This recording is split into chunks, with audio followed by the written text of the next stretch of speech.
ಹಂಡ್ಲಿ ಕ್ಲಸ್ಟರ್ನ 2025-26ನೇ ಶೈಕ್ಷಣಿಕ ಸಾಲಿನ FLN ಕಲಿಕಾ ಹಬ್ಬವು ಸರ್ಕಾರಿ ಹಿರಿಯ ಪ್ರಾಥಮಿಕ ಶಾಲೆ ಹಾರೆಹೊಸೂರಿನಲ್ಲಿ ವಿಜೃಂಭಣೆಯಿಂದ ನಡೆಯಿತು.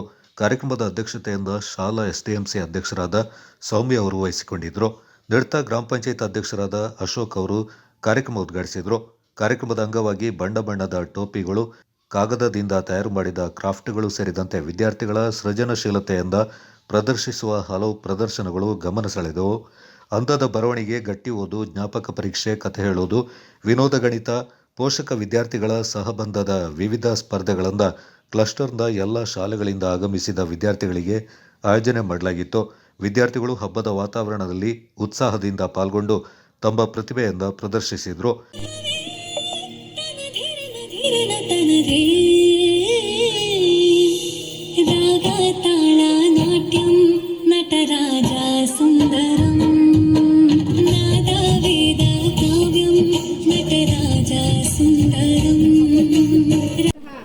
ಮುದ್ದು ಪುಟಾಣಿಗಳು, ಎಲ್ಲ ಶಾಲೆಯಿಂದ ಆಗಮಿಸಿರುವಂತಹ ಮುದ್ದು ಪುಟಾಣಿಗಳಿಗೆ ಮುಂದಿನ ಭವಿಷ್ಯ ಉಜ್ವಲವಾಗಲಿ ಎಂದು ಹಾರೈಸುತ್ತಾ, ಆ ಪುಟಾಣಿಗಳಿಗೂ ಕೂಡ ದೇವರು ಆಯಸ್ಸು ಆರೋಗ್ಯವನ್ನು ಕೊಟ್ಟು ಕಾಪಾಡಲಿ ಅಂತ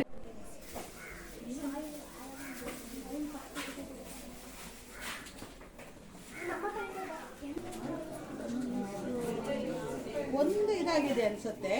ಇದೆ, ಜಾಗ ಇದೆ.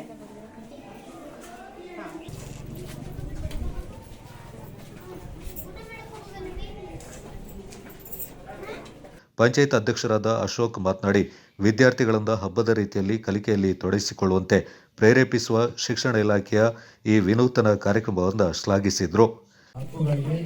ಮಹಿಳೆಯರ ಹಕ್ಕುಗಳಿಗೆ ಯಾವುದೇ ವಿಧದಲ್ಲಿ ಏನು ಸಹಾಯ ಬೇಕಾದರೂ ನಾವು ಪಂಚಾಯತಿ ವತಿಯಿಂದ ಮಾಡಲಿಕ್ಕೆ ತಯಾರಾಗಿದ್ದೀವಿ. ಸರ್ಕಾರದಿಂದ ಕೊಡುವಂಥ ವಿಚಾರಗಳಾಗಿರ್ಬೋದು. ನಾನು ತುಂಬ ಅಂಗನವಾಡಿಗಳಲ್ಲಿ ಹೋದಾಗ ನೋಡ್ತಾ ಇರ್ತೀನಿ, ಪೇರೆಂಟ್ಸ್ಗಳು ಹೆಚ್ಚಿಲ್ಲ. ಇಲ್ಲಾಂದ್ರೆ ಪೇರೆಂಟ್ಸ್ಗಳಿಗೆ ಹೇಳ್ಬೇಕಾದಂಥ ವಿಚಾರ ಇದೆ. ಏನಂತಂದ್ರೆ ನಮ್ಮ ಸರ್ಕಾರ ಮಕ್ಕಳಿಗೆ ಆರೋಗ್ಯವಾಗಿರಲಿ, ಅವ್ರು ದಷ್ಟಪುಷ್ಟವಾಗಿ ಬೆಳೀಲಿ ಅಂತ ಹೇಳಿ ಅಂಗನವಾಡಿ ಕಡೆ ಅವರಿಗೆ ವಿವಿಧ ರೀತಿಯ ಫುಡ್ಗಳನ್ನು 500,000 ರೂಪಾಯಿಗಳು ಸರ್ಕಾರ ಭರಿಸಿ ನಿಮಗೆ ಉಚಿತವಾಗಿ ಕೊಟ್ಟಿರ್ತಾರೆ. ನಾನು ಎಷ್ಟೊಂದು ಮನೆಗಳಲ್ಲಿ ಹೋದ್ರೆ ಅದನ್ನ ಮನೆ ಹಿಂದ್ಗಡೆ ಕೊಟ್ಟಿಗೆ ಬಿಸಾಕಿರ್ತಾರೆ. ಅವರಿಗೆ ಅದರ ಅರಿವಿಲ್ಲ ಅಂತ ಅನ್ಕೊಳ್ತೀನಿ. ಸಾಧ್ಯವಾದಷ್ಟು ಅಂಗನವಾಡಿ ಟೀಚರ್ಗಳು ಅದನ್ನ ಸ್ವಲ್ಪ ಮನವರಿಕೆ ಮಾಡಬೇಕು. ಅವರಿಗೆ ಈ ಫುಡ್ ಈ ರೀತಿ ತಗೋಬೇಕು, ಇದು ಮಕ್ಕಳಿಗೆ ವಿಟಮಿನ್ A, B. ಹಡ್ಲಿ ಕ್ಲಸ್ಟರ್ ಸಂಪನ್ಮೂಲ ವ್ಯಕ್ತಿ ಗಿರೀಶ್ ಅವರು ಮಾತನಾಡಿ, ಕಾರ್ಯಕ್ರಮದ ಆಯೋಜನೆಯ ಮಹತ್ವ ಮತ್ತು ಇದು ವಿದ್ಯಾರ್ಥಿಗಳಲ್ಲಿ ತರುವ ಸಕಾರಾತ್ಮಕ ಬದಲಾವಣೆಗಳ ಬಗ್ಗೆ ವಿವರಿಸಿದರು. ಸಂಬಂಧಪಟ್ಟ ಹಾಗೆ ಎಲ್ಲ 1ರಿಂದ 3ನೇ ತರಗತಿಯವರೆಗಿರ್ತಕ್ಕಂಥ ಎಲ್ಲ ವಿದ್ಯಾರ್ಥಿಗಳಿಗೆ ಕನ್ನಡ ಮಾತೃಭಾಷೆಯನ್ನ, ಕನ್ನಡವನ್ನ ಓದುವ ಮತ್ತು ಸ್ಪಷ್ಟವಾಗಿ ಬರೀತಕ್ಕಂತಹ ಒಂದು ಕೌಶಲ್ಯವನ್ನ, ಸಾಮರ್ಥ್ಯವನ್ನ ಅವರು ಪಡ್ಕೋಬೇಕು.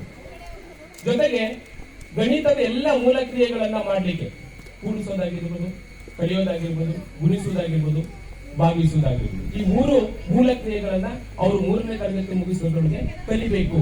ಅದರಲ್ಲಿ ಶಕ್ತರಾಗಬೇಕು, ಸಾಮರ್ಥ್ಯವನ್ನು ಗಳಿಸ್ಕೋಬೇಕು ಅನ್ನುವಂಥದ್ದು ನಮ್ಮ ಒಂದು ಘನ ಸರ್ಕಾರದ ಉದ್ದೇಶ ಆಗಿರುತ್ತೆ. ಅದರಂತೆ ಈ ಒಂದು ಕಾರ್ಯಕ್ರಮವನ್ನ ಹಮ್ಮಿಕೊಳ್ಳಲಿಕ್ಕೆ ಮೂಲ ಕಾರಣ ಕೂಡ ಹೌದು. ಆದ್ರೆ ಅದನ್ನ ಇಷ್ಟು ವಿಜೃಂಭಣೆಯನ್ನ ಮಾಡಿ ಅನ್ನುವಂತ ಉದ್ದೇಶ ಏನಪ್ಪಾ ಅಂದ್ರೆ, ಸಮುದಾಯಕ್ಕೆ ಅದರ ಒಂದು ಅರಿವು ಇರಬೇಕು, ಸಮುದಾಯಕ್ಕೂ ಕೂಡ ಇದು ತಲುಪಬೇಕು.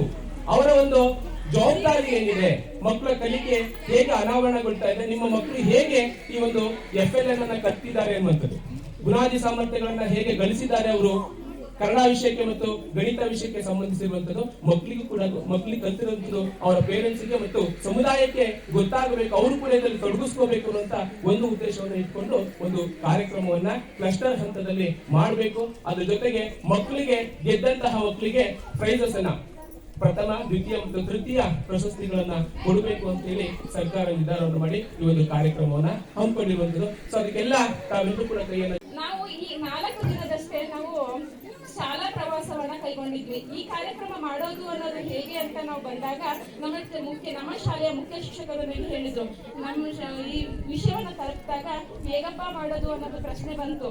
ಆಗ ನಮ್ಮ SDMC ಎಲ್ಲ ಸದಸ್ಯರುಗಳು ನಾವಿದ್ದೀವಿ ಮೇಡಮ್, ನೀವು ಮಾಡಿ, ನೀವು ತಗೊಳ್ಳಿ ಅಂತ ಹೇಳಿ ನಮ್ಗೆಲ್ಲರಿಗೂ ಸಹಕರಿಸಿದ್ರು.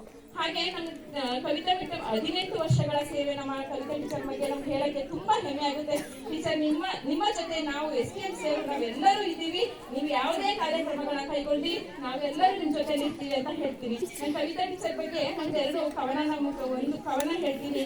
ಸರಸ್ವತಿಯ ಶಿಕ್ಷಣ ಕೊಟ್ಟು ಅನ್ನಪೂರ್ಣೆಯಾಗಿ ಹಸಿದವರಿಗೆ ಹೊಟ್ಟೆ ತುಂಬಿಸಿ ಸಂಸಾರದ ಕಣ್ಣಾಗಿ ಸಂಸಾರದ ದೋಣಿಯನ್ನು ಕಷ್ಟ ಕಾರ್ಪಣ್ಯಗಳೆಂಬ ಅಲೆಗಳನ್ನು ಎದುರಿಸಿ ಬದುಕನ್ನು ಸಾರ್ಥಕಗೊಳಿಸುವ ಸಾರಥಿಗೆ ನನ್ನದೊಂದು ಸಲಾಂ. ಹೀಗೆ ಎಲ್ಲರಿಗೂ ಬಂದಿರುವಂತಹ ಎಲ್ಲ ಪೋಷಕರಿಗೂ ಮಕ್ಕಳಿಗೂ ಎಲ್ಲರಿಗೂ ಶುಭವಾಗಿ ಅಂತ ಹೇಳ್ತೀನಿ.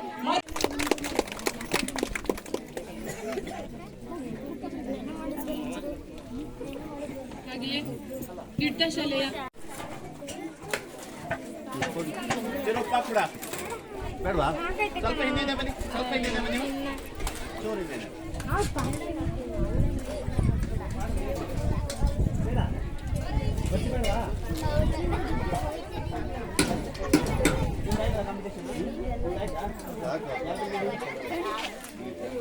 ಬೇಡವಾ?